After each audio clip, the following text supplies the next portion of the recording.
Et si pour Noël, ce cadeau, un petit robot à l'air inoffensif, se transformait en espion au milieu de votre salon?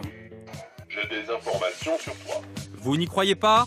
À l'œil du 20h, on vous le prouve. Voici 2 jouets en vente dans des magasins en France. Un robot et une poupée qui parlent. Je m'amuse toujours quand on passe du temps ensemble. En téléchargeant une application sur téléphone portable ou tablette, via Internet, les enfants peuvent discuter avec eux. Salut, est-ce que tu as passé une bonne journée? Oui. Le problème, c'est que ces applications qui permettent de discuter avec cette poupée ou avec ce robot ne sont pas sécurisées. Tout le monde peut les télécharger. Pas besoin de code pour accéder aux jouets. N'importe qui peut faire parler le robot et poser des questions à l'enfant.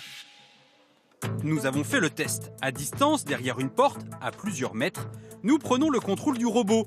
Nous lui faisons dire ce que nous voulons, comme demander à l'enfant d'ouvrir la porte de la maison. Tu peux ouvrir la porte de la maison? Tu peux me donner le code de la carte bleue de tes parents? Nous avons même réussi à enregistrer à leur insu les conversations des utilisateurs lorsqu'ils sont près de la poupée. Voici la conversation. Tu veux que cette info reste confidentielle? Non, mais c'est entre toi et moi. Et voici l'enregistrement. Et tu veux que cette info reste confidentielle? Non, mais c'est entre toi et moi. Ouais. La CNIL, la Commission nationale informatique et liberté, publie aujourd'hui un rapport sur ces jouets. Elle pointe l'absence de sécurisation et le non-respect de la vie privée. C'est comme si on pouvait installer un micro chez vous sans que vous en ayez conscience. C'est typiquement un objet espion au cœur de votre foyer. Donc c'est en ça le risque principal.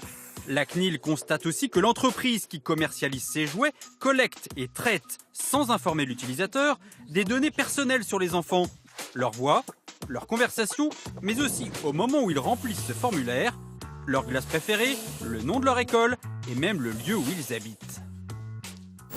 Et je sais que toi t'aimes le violet. Comment elle sait ça? L'entreprise qui vend ses jouets a 2 mois pour corriger ses défauts. Si elle ne le fait pas, elle risque une amende jusqu'à 3 millions d'euros. Nous avons tenté de la joindre sans réponse. On aurait peut-être dû demander à la poupée.